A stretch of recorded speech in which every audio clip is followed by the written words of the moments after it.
You know, one of my favorite things about trapping time is the ability to see animals caught all over the United States. This week is no different. We're heading to southern West Virginia with my good buddy Nick Biggs, and he's going to show us some of his tricks and tactics to take southern West Virginia coyotes. This is trapping time.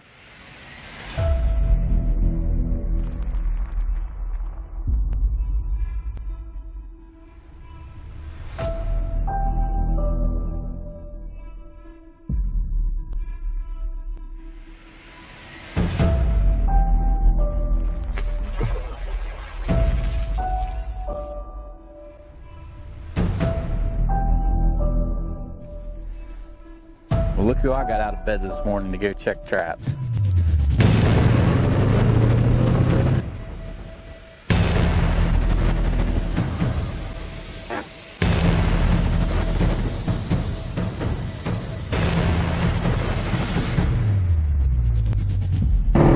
Right where I caught my first coyote.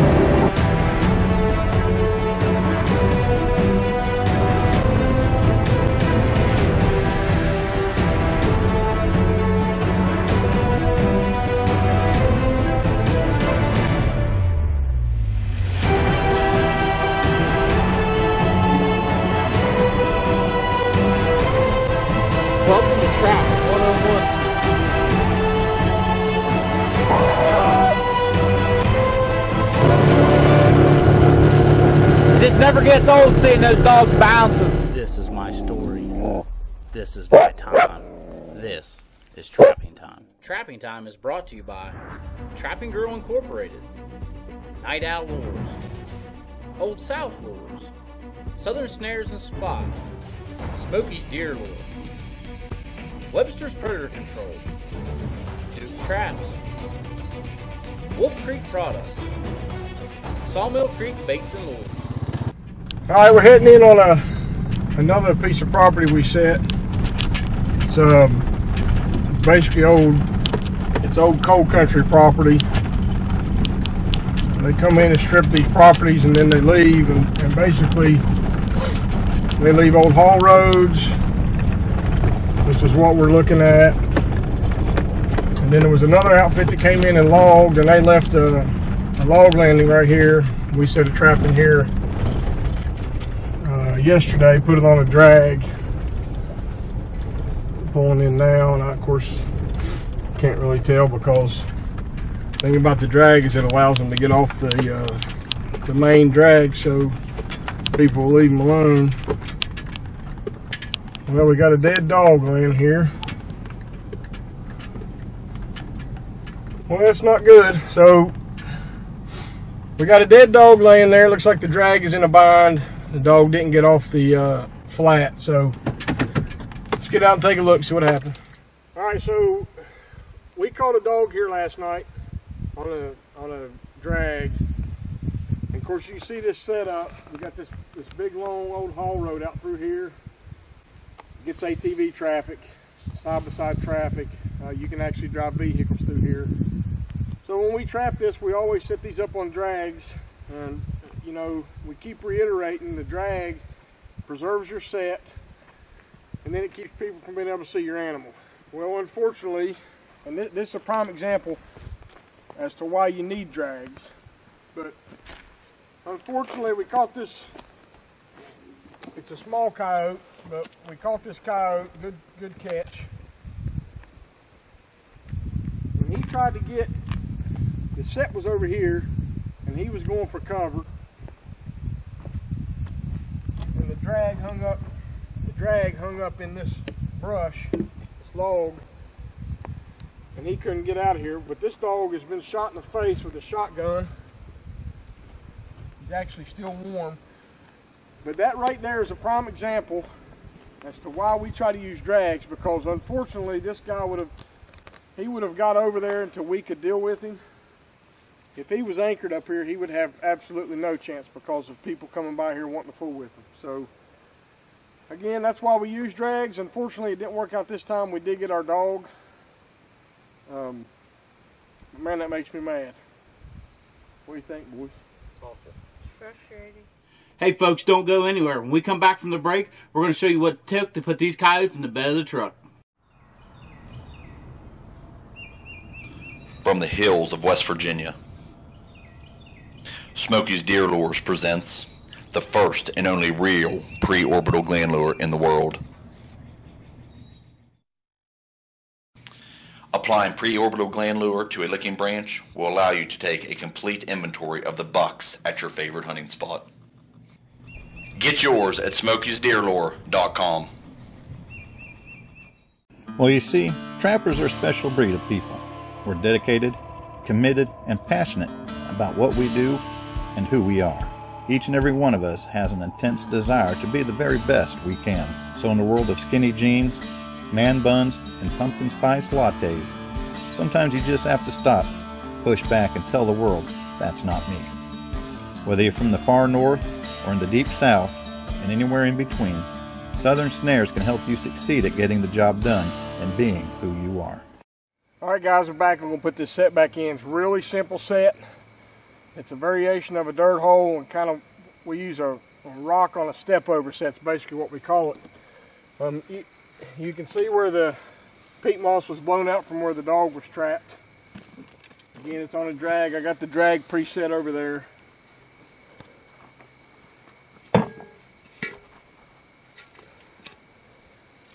Again, every time we do a set, we reiterate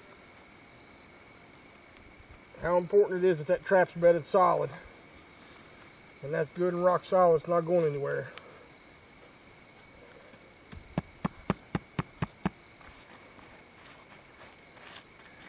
I don't cover but just a little bit of the chain up. The rest of it, they're not going to pay attention to that.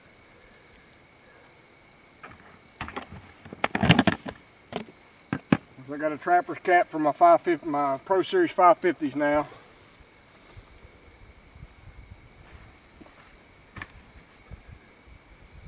Put your peat moss in there. Pull that off. Now I can still see the pan. Now this part's important. You want to leave that pan to where you can see what you're doing.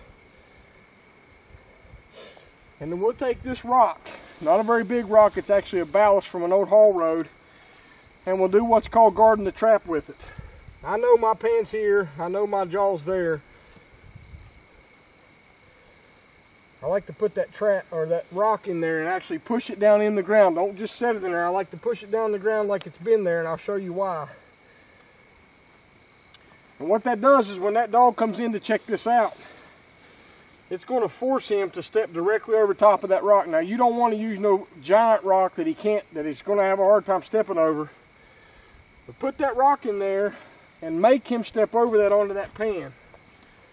And then I take two more, and again, you don't want these big rocks really close to your trap because you don't want them over on top of the trap. So I take two small rocks. Again, this is simply to guide. Put one in the ground, push another one in the ground. Then you're going to take your debris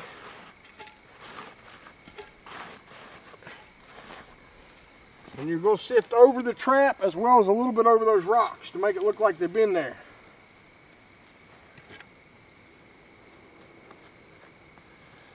And that's all there is to it. I don't know if you can zoom in enough to see. That looks like that rock is coming up out of the ground. It's not like sitting up there. It's not anything that's going to cause that coyote to be alarmed. Same with this one. He's either going to step over this rock onto that pan, or he's going to use these places to come in there to step on that pan to sniff out what's in that hole. And all this is a variation of a dirt hole. I couldn't get deep because of the ground here, so we basically use this as our backing. We caught that dog yesterday, and I can see the bait in that hole, so I'm not going to rebait. But what we're running right now is Pure Hop by Trapping Time. It's very mild. It's rabbit based. It's warm out still. You don't need anything really good and loud. Now's the time to use your mild bait. And then the lure we had in there was Dirty Rat by Southern Snares. This is a very simple set, very little bit of guiding. Make those rocks look like there's something that's natural and they should be in there. You don't have to use a bunch of heavy guiding to get that coyote. I feel like if you put this set on your line, it's really going to do you some good. Don't you folks go anywhere. When we come back, it's going to be the Trapping Time Set of the Week.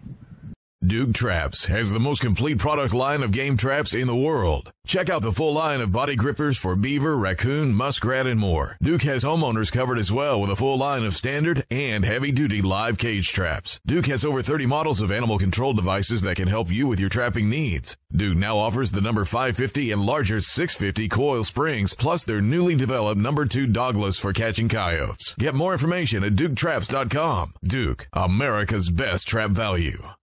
Hey folks, be sure to check out our all-star lineup for the upcoming season. New for 2018 is the hard-hitting Blackout Predator bait. If you're looking for a beaver-based bait with some kick, this is it. We're also proud to add to the batting order our line of mouse-based baits. If you're looking for a mice bait so pure it's practically eating cheese in the container, then you will want to try Peyton's Pretty Mouse. Maybe you're looking for a bait with some long-range appeal for those cold winter nights, then you've got to try Peyton's Dirty Mouse. When you're serious about trapping predators like we are, then be sure to make your next purchase at TrappingTimeTV.com. Hey folks, welcome to the Trapping Time Set of the Week. This week, we're going to talk about location and call lures. You know, I know every week we talk about set making and everything, which is a lot of fun, but I want to talk to you guys about something that I feel is equally as important. You know, as we're all on social media, I always see the same comment come up. Hey, what's your favorite type of coyote lure? What's your favorite type of coyote bait? And everybody there's always that one guy in a group that says location. Location, location, location. My opinion on that response is that is about the vaguest term that you could give back especially to a new trapper. What is location? Is location the 2-inch pan that coyote's got to put his paw on? Or is it the ridgetop running from state to state from hardwoods to a big field? Is that location? It's so vague that here in the north, we have to make our own locations.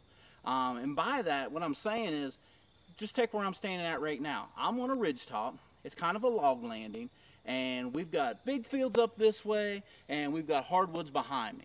All right, what would you consider on location? Is it that along this edge? Is that what you're going to consider location? Well, I can tell you, because I've trapped here for years, these coyotes will work this ridge from this side all the way to the other side. You come out in the snow, and there is no definite pattern. If you was to come in here and set this side only, there's going to be a lot of coyotes that are never going to come by you, but you're going to catch just as many. So what I like to do is I try to get away from the location, and you'll hear me say that. You always hear me say, I use good baits and lures. I'm trying to make my own location. I want the coyotes to come to me.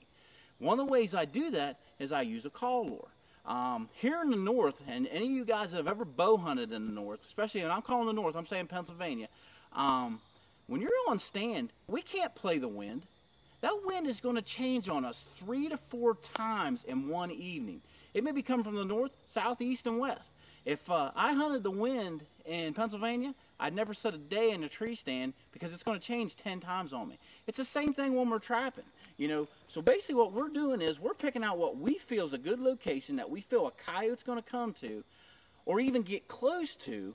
Then we're going to use our good baits and lures or our call lure, and this is our heavy hitter call lure, to bring them in a little bit closer. This wind direction is going to change all night long. Do you want to put your chance in that he comes by at the right time, or do you want to do another little step that maybe get him a little bit closer to his trap or to your trap? That's why we use the call lure. Now this call lure here, it's got glands in it, but it's got skunk. Why do we use skunk here in the north? Because it carries farther. In the south, you know, have a lot of experience trapping in the south. What happens when we start using a lot of skunk? We start catching skunks. We catch a lot of trash animals. We use it in the north because it gets cold. It carries a little bit farther. So what we're going to do is we're going to put a call lure somewhere close to our set. Maybe not right at it, but close enough that if that wind direction does change, if that wind is blowing our scent right out into this opening, which is the perfect scenario, as these coyotes come down through here, they're going to catch the smell of our baits and lures. But if that wind changes, we still need something that's going to reach out there and kind of bring their attention in. That's where a call lure comes in. It doesn't take a lot, and a good call lure has a lot more in it than just skunk. You want some added glands, and you want it to be thick. You want it when you put it out there, it's going to be there. These sets are going to be here 2 to 3 weeks. We know that. So we want a lure that's going to be out there until we pull the set. So what we're going to do is we're going to go within 8 to 10 feet of our set, and we're going to come up about 2.5 to 3 feet, and we're going to smear some of this on the side of a tree, on a stick, just something so when the wind carries it out, or if it's blowing this way, it's still at the same height as that coyote, red fox, whatever you're after. Get him a good smell of it, just enough to draw him in. Hey guys, don't discredit their smell. These guys, they hunt for a living by their nose. If you get them within 8 to 10 feet, they're going to smell whatever's down in that hole. We're not trying to draw them all the way to the set with this. We just want to bring them in closer. So that's one reason that I use a lot of call lures, especially when it cools down, because, listen, when we start talking about location, like I said, that could be the vaguest statement I've ever heard when it comes to trapping. As a trapper, we're trying to make our set our location. From the hills of West Virginia, Smokey's Deer Lures presents the first and only real pre-orbital gland lure in the world. Applying pre-orbital gland lure to a licking branch will allow you to take a complete inventory of the bucks at your favorite hunting spot. Get yours at smokiesdeerlure.com. Well, you see, trappers are a special breed of people. We're dedicated, committed, and passionate about what we do and who we are. Each and every one of us has an intense desire to be the very best we can. So in the world of skinny jeans, man buns, and pumpkin spice lattes, sometimes you just have to stop, push back, and tell the world, that's not me. Whether you're from the far north or in the deep south and anywhere in between, Southern Snares can help you succeed at getting the job done and being who you are. Folks, I'm sure if you use those little tricks right there, it's definitely going to put more fur in your shed. Now let's get back to the Southern West Virginia coyote action. Alright, checking this property. This road we're on is just completely ate up with predator tracks. Came in here about a week ago and absolutely just loaded the road up. I haven't done real well so far, but that's part of trapping. A lot of times you got to check a bunch of empty sets before you do very good. And it's just a matter of time before, well, here's a coyote bouncing. Actually, two coyotes bouncing. Right on. Property is loaded with sign. We haven't done real well until now. Looks like we picked up a double last night. That's what it's all about. Let's get up here and get out and take a look at these things. All right, guys, out here on the line, we're wrapping up the season in West Virginia here. Picked up a double. Man, this is awesome. These guys are probably, I don't know, what do you think, 10 feet apart? Yeah, probably. Less than that, maybe. So what we did is we're trapping this old 2-track. Of course, the road's real. I mean, you can see the road where people drive, but it's really wide. And then, of course, I don't know how good you can tell, but it's the same thing up here. But what happens is when it gets to this little curve here, it narrows down to nothing. So, regardless of where those dogs are there or there, if they come through here, they've got to get together and come through the skinny part. So we come in here, we punched in a dirt hole here, and we put in a flat set over here, and sure enough picked up 2 dogs last night. Word of advice, these locations, you need to always set 2 traps. Every time we see this, we load it up with 2. If you were ever only going to set 1, or maybe you only had 1 trap left, always set the inside of the curve. 99 out of 100 times when you look in the snow, in the mud, or anywhere you can see coyote tracks in a curve, or predator tracks for that matter, they always hug the inside. So if you're only going to make 1 set, always put it on the inside of that curve. But anyway, thought you guys might like to see it. It's a good way to end the season. We got a couple days left. It's always nice to pick up a dog. It's even better to pick up 2. All right, guys, we're back. We dispatched these dogs. We're gonna put this set back in. This set was kind of like a modified dirt hole. It's like a trench type step down set we run. I've dug some of it back out because, you know, the dogs run circles and pack it back in. A lot of times what we want to do is we put walkthroughs in remakes, but this one wasn't torn up bad enough really to do that. The ground's super hard, so we're going to put kind of the same set back in that we had, but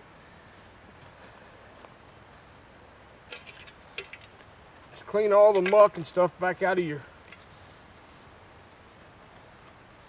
trap bed.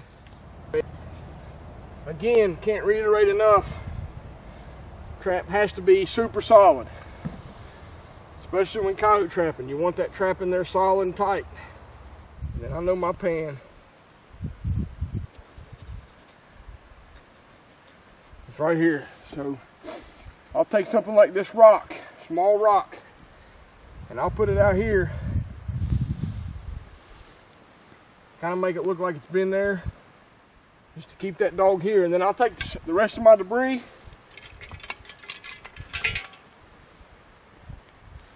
I don't like to make like one big wall when trapping coyotes, but you throw enough stuff in there, kind of deter him to stay on this side. So then on this set, the reason I have that trap so far back instead of like down in the trench is we'll take this big rock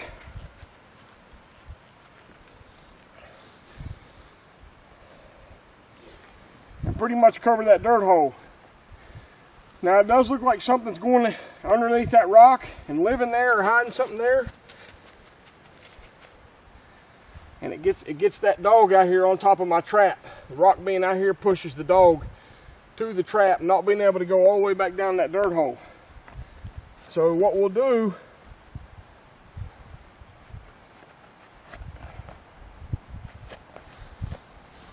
we'll rebait that hole with some back 40 by Trapping Time.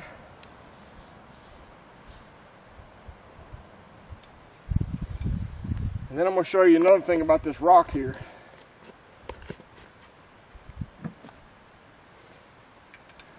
Some Double Ugly by Southern Snares. What you can do now with that rock being there, since those coyotes, some of them are still breeding, I like to add gland. Just put it right on the lip. And then the rock protects it from the weather. And then a little Red Fox by Trap Shed Supply, Red Fox Gland. It's stout.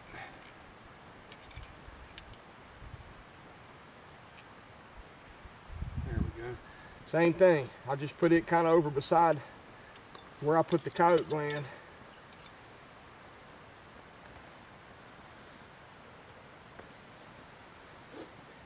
the last thing I like to do, it's getting really cold at night here. I mean not like frigid in some areas of the country, but we're down in the low teens.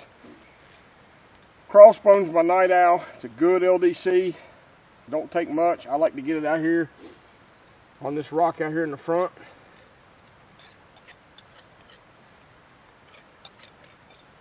Just to kind of get his attention. And the last thing I do is I like to use urine, especially during breeding season. Some guys do, some guys don't, but. And that's a complete set. All right, this is front view of that set we just put in. It kind of gives you an idea what it should look like. If you notice under that rock, there's a big hole there. It's great for eye appeal. It gives the idea that something, again, is either living in there or has something buried in there that's going to come back and get it later. Hey folks, I really hope you enjoyed this week's show as much as we did bringing it to you. You know, I've had the privilege and opportunity to become really good friends with Nick Biggs, and we've had a lot of discussions about our coyote catches and our tactics. You know, though on the outside it looks like we're a lot different, but in reality our tactics are really close to the same. When you got two guys that put up a lot of numbers, sooner or later you're going to see a lot of things, a lot of similarities, and a lot of thought processes that bring the two together. Hey, be sure to join us next week. We're definitely going to be another exciting edition of Trapping Time. And folks, like we always say, we're keeping the tradition alive here at Trapping Time.